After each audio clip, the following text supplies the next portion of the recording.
ሚዲያ ላይ ያለቀስኩ ነው የደረሰልኝ የለም።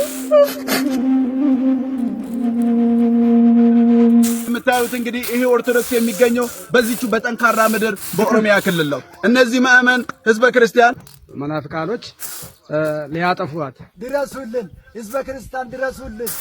ማሪሚያው እንደምታዩት ህንጻው ተጀምሮ ቀርቷልና ህንጻውን አስጨርሱልን ስንል መልእክታችን እናስተላልፋለን። ድረሱልን። መናፍቃን ተሸንፈናል፣ ልንዋጥ ነው።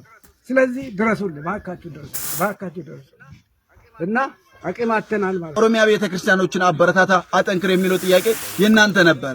ስለዚህ እኔም እናንተ ባላችሁ መሰረት ዛሬ አንድ በጣም የምታሳዝን ቤተክርስቲያን ጋር ተገኝቻለሁ። እቺን ቤተክርስቲያን የምትገኘው በምዕራብ ሸዋ ሀገረ ስብከት መኖ ወረዳ ቅድስት ኪዳነ ምሕረት ቤተክርስቲያን ነች። እቺ ቤተክርስቲያን እንዲሁም ህዝበ ክርስቲያኑ በመናፍቃን ተከቦ ህንጻ ቤተክርስቲያን ጀምሮ ህንጻ ቤተክርስቲያናቸውን አቋርጦ ህዝበ ክርስቲያኑ እየሸሸ እየጠፋ ነው። ህዝቡም ጥሏት ሄዶ በመናፍቃን ተከባ ችግር ላይ ነው ያለን። ይሁን ቆሚያ መጠለያ ተን እንዲሁ ቀደሻ የሌለው ባዶ ቦታ ጠባብ ቦታ እርዳታ አድርጉልን።